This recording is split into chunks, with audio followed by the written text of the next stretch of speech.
Question number 23 ध्यान से समझना। अच्छा एक बात बताओ, हम लोग स्टैंडर्ड फार्मूला क्वाड्रेंट से रिलेटेड जो पढ़े थे कि साइन 120 कॉस 120 ये सब का वैल्यू क्या होता है, ये सब निकालने के लिए भी दिया गया था कि ये सबको फाइंड कर लेना है।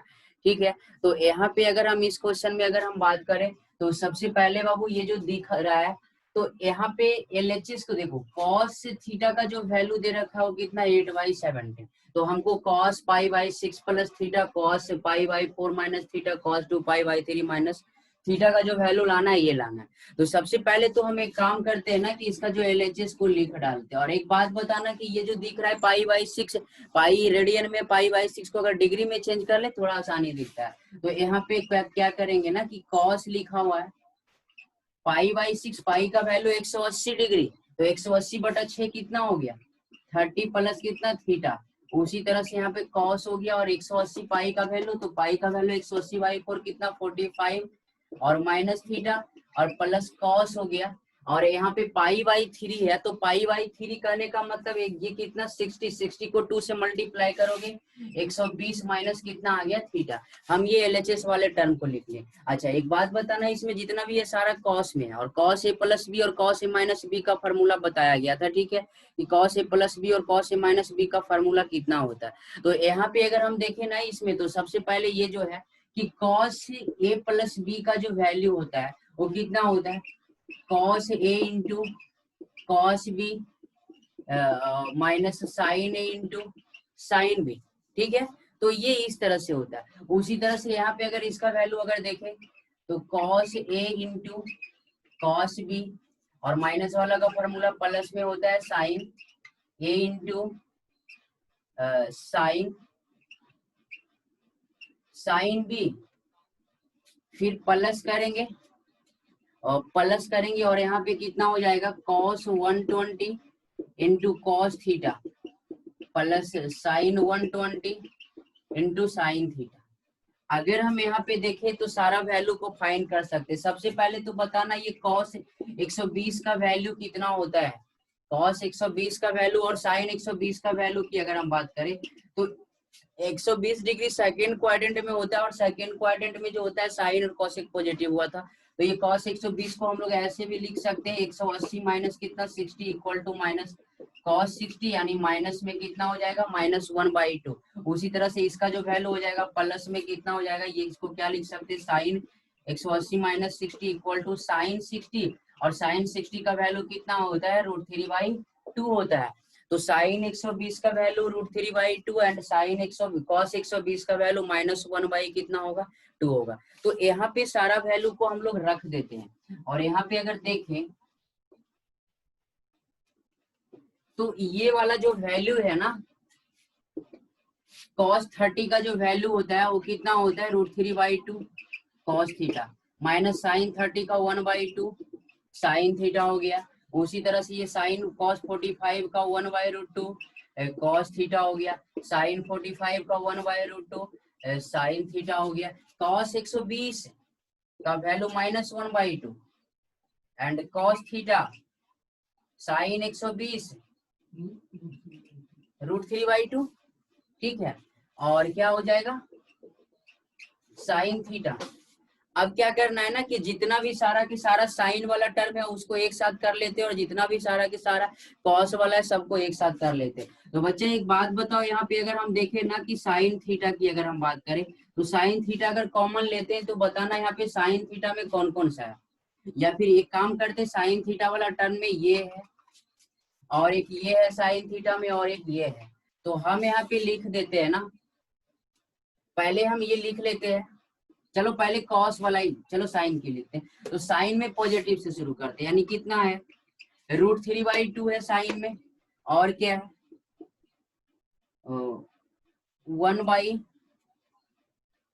1/√2 साइन में और -1/2, और यहाँ साइन थीटा लिख दी।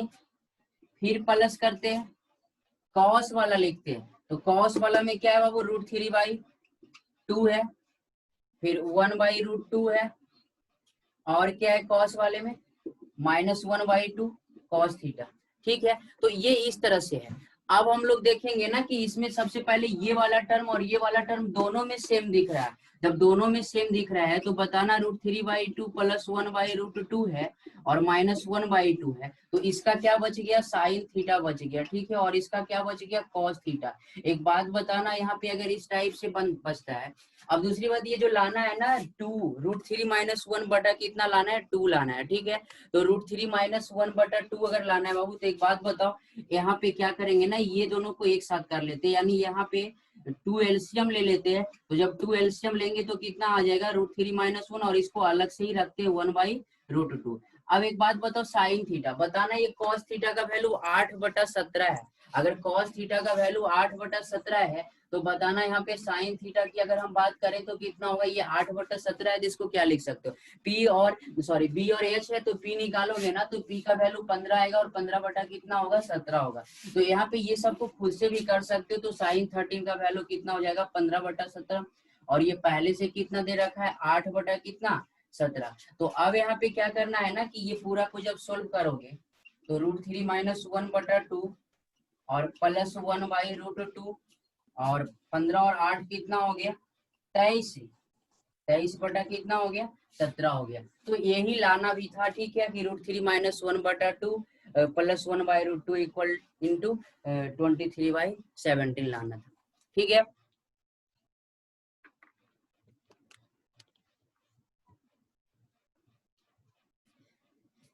जी बोला जाए इसमें,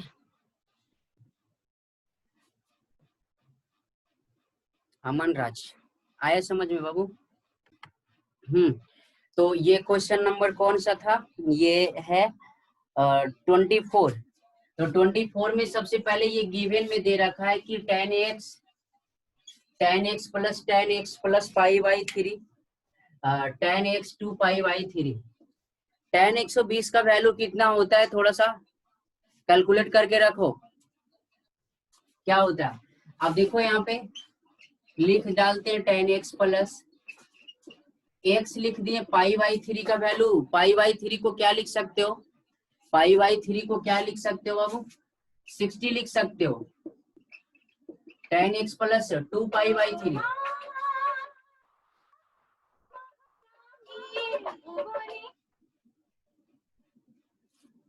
जी बोलो।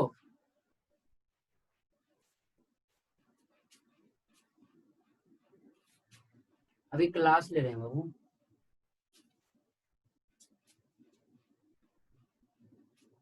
क्या मतलब, हाँ तो यहाँ पे देखो क्वेश्चन में क्या था कि tan x 2π/3, पाई का वैल्यू 180 कितना हो गया बाबू 3, यानी यहाँ पे 60 को मल्टीप्लाई करोगे 2 से कितना आएगा 120, 120 लिख डालते हैं। अब बताओ tan a प्लस बी का जो फॉर्मूला होता है वो कितना होता है, उसको ध्यान से देखियो। tan a plus tan x plus कितना tan 60 और 1 माइनस tan x इंटू कितना होगा बाबू tan 60 प्लस इसको क्या लिखोगे tan x plus tan 120 1 minus tan x into कितना हो गया tan 120। बच्चा एक काम करना है यहाँ पे कि ये जो tan x लिख दियो, tan x यहाँ पे भी लिख दियो, बताना ये tan 60 का जो वैल्यू होता है वो कितना होता है, √3 होता है, 1 माइनस और √3, tan 60 का वैल्यू √3 इंटू क्या लिखोगे tan x लिखोगे, प्लस उसी तरह से tan x है, ये 180 माइनस 60 लिख सकते हो, ठीक है। तो 180 माइनस 60 अगर लिख सकते हो इसको, तो बताना यहाँ पे 180 माइनस 60 लिख सकते हो, तो क्या ये सेकंड क्वाड्रेंट में 120 है तो माइनस होगा, और माइनस का जो वैल्यू होता है यानी tan 60 का वैल्यू माइनस √3 होगा, 1 माइनस और इसका भी वैल्यू माइनस √3, माइनस माइनस क्या हो गया प्लस √3 एंड tan x हो गया। और इक्वल टू भी गिवन में दे रखा था ना 3, तो यहाँ पे 3 लिखोगे। अब देखो करेंगे क्या, पहले ये दोनों टर्म को एलसीएम ले लो, थोड़ा सीधा साधा दिख रहा है, दोनों एक साथ अगर लेंगे तो ठीक है, तो इसमें अभी लफड़ा में नहीं पड़ने का, यहाँ पे क्या करेंगे tan x है, अगर ये दोनों का एलसीएम लेंगे ना तो कितना होगा 1 माइनस 3 tan x, क्योंकि अलग अलग है बाबू दोनों का प्रोडक्ट हो जाएगा, 1 प्लस कितना है 3 tan x है। अब क्या करोगे ना ये पूरा टर्म को इसके साथ मल्टीप्लाई करोगे, ध्यान से देखना डायरेक्ट मल्टीप्लाई करेंगे क्योंकि अब उस टाइम 9 और 8 क्लास वाला मल्टीपल नहीं करना है, तो इसको डायरेक्ट अगर करते हैं ना ये पूरा के साथ, तो पहले ये चलो लिख ही डालते हैं क्योंकि बच्चे लोग को क्या होगा, ये मल्टीप्लाई कितना हो जाएगा 1 प्लस tan x माइनस √3 और इसको यहाँ पे लिखोगे कितना होगा 1 माइनस √3 tan x।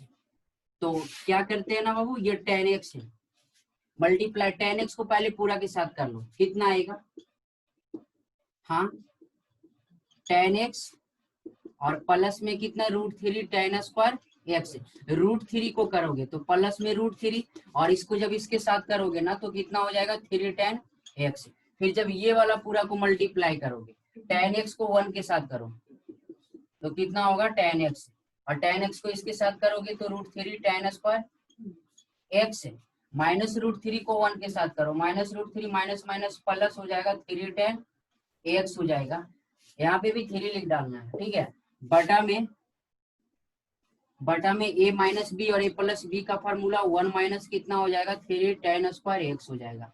अब देखो इसमें करना क्या है, माइनस से √3 tan square x plus √3 tan square x plus √3 minus √3 कटेगा बच्चा। अब क्या करना है, यहाँ कुछ नहीं है तो 1 होगा, ठीक है। अब अगर सबका एलसीएम अगर लेते हैं तो एलसीएम इसका कितना हो जाएगा 1 माइनस 3 tan स्क्वायर x। तो बताओ ये पूरा मल्टीप्लाई इसके साथ होगा तो यहाँ पे कितना हो जाएगा tan x और माइनस में कितना हो जाएगा 3 tan qx।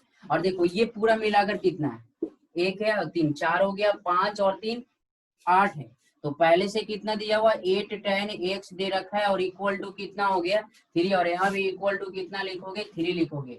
अब देखो यहाँ पे क्या करते हैं, ये tan x और 8 tan x कितना हो गया 9 tan x। तो हम यहाँ पे लिखते हैं 9 tan x minus 3 tan q है तो 3 tan qx बटा में कितना हो जाएगा 1 minus 3 tan square x equal to 3। ऊपर से 3 कॉमन ले लो, जब 3 को कॉमन लोगे ना तो यहाँ पे कितना हो जाएगा 3 tan x और tan qx बटा 1 minus 3 tan square x equal to 3। 3 से 3 कट गया तो कितना आएगा 1। तो यहाँ पे कितना हो गया 3 tan x minus tan qx और 1 minus 3 tan square x is equal to 1 आ गया। तो यही लाना था, ठीक है। 3 tan x minus tan qx बटा 1 minus 3 tan square x equal to 1 लाना था। तो यहाँ पे क्वेश्चन में सबका फॉर्मूला को यूज किए और बढ़िया से उसको क्या कर दिए सोल्व कर दिए। जी ऋतिक बताइए आप, क्वेश्चन आया समझ में? तो यहाँ पे इस क्वेश्चन में क्या करना है बाबू कि जैसे यहाँ पे ये जो दिया हुआ है ना 25 नंबर में, तो ये साइन अल्फा प्लस बीटा का जो वैल्यू है वो कितना है 1 है। तो अगर 1 है तो क्या इसको ऐसे लिख सकते हो, मतलब दोनों जो है फर्स्ट क्वाड्रेंट में ही है, ठीक है, π/2 से और इसके बीच में। तो अगर यहाँ पे sine alpha plus beta is equal to हम लोग 1 किसका वैल्यू होता है साइन में, तो साइन 90 का वैल्यू होता है। तो बताना यहाँ पे अल्फा प्लस बीटा का वैल्यू कितना आ गया 90 आ गया, इसको इक्वेशन फर्स्ट मान लो। उसी तरह से यहाँ पे अगर देखें ना कि साइन अल्फा माइनस बीटा का जो वैल्यू है 1/2 है, तो बताना यहाँ पे alpha minus beta equal to 1/2। 1/2 किसका वैल्यू होता है साइन में, 1/2 किसका वैल्यू होता है साइन 30 का। तो बताना यहाँ पे अल्फा माइनस बीटा का वैल्यू 30 और ये इक्वेशन क्या हो गया सेकंड। अगर हम दोनों को ऐड करें ना फर्स्ट प्लस सेकंड, तो यहाँ पे क्या हो गया अल्फा प्लस बीटा का value 90 and alpha minus beta का वैल्यू 30। ये दोनों कटेगा, दोनों को ऐड कर रहे हैं तो यहाँ पे कितना हो गया 2 अल्फा का वैल्यू 120 कट कर कितना आएगा 60। यानी यहाँ पे अल्फा का जो वैल्यू है ना वो 60 डिग्री है, ठीक है। उसी तरह से अगर किसी एक में चलते हैं ना इक्वेशन फर्स्ट से, तो फर्स्ट इक्वेशन में अगर देखे बाबू तो फर्स्ट इक्वेशन में क्या है अल्फा प्लस बीटा का जो वैल्यू है वो कितना है 90। अल्फा का वैल्यू 60 प्लस कितना हो गया बीटा इक्वल टू 90, यानी बीटा का वैल्यू 90 माइनस 60, तो बीटा का वैल्यू कितना आ गया 30। तो बताना ये अल्फा 60 है एंड बीटा 30 है। तो अगर ये दोनों अगर इस टाइप से अगर दिया हुआ है तो सबसे पहले इसमें हिंग डाल। तो यहाँ पे जो फाइंड करना है फर्स्ट क्वेश्चन में वो कितना फाइंड करना है tan अल्फा प्लस कितना 2 बीटा। बच्चा एक बात बताओ tan लिखोगे अल्फा का वैल्यू कितना है 60 है, 2 मल्टीप्लाई 30 लिखोगे, तो यहाँ पे सबको कैलकुलेट करोगे, 2 को 30 से मल्टीप्लाई करोगे, 60, 60 प्लस 60 कितना हो जाएगा 120, और tan 120 को क्या लिख सकते हो 180 माइनस 60 लिख सकते हो, जिसका वैल्यू माइनस tan 60 होता है, और कितना हो गया -√3 हो गया। तो यहाँ पे कितना आ गया tan 60 का वैल्यू कितना आ गया -√3 आ गया। तो इस तरह से इस क्वेश्चन को फाइंड करना है। उसी तरह से इसका भी वैल्यू को फाइंड कर सकते हो, ठीक है। 2 अल्फा प्लस बीटा है, तो अल्फा का वैल्यू 60 यानी 120 प्लस 30, तो 120 प्लस 30 कितना हो जाएगा 160। इस टाइप से जो भी होगा उस तरह से इसको फाइंड कर लेना, ठीक है। तो ये था क्वेश्चन नंबर 25 था। 25 के बाद फिर देखते हैं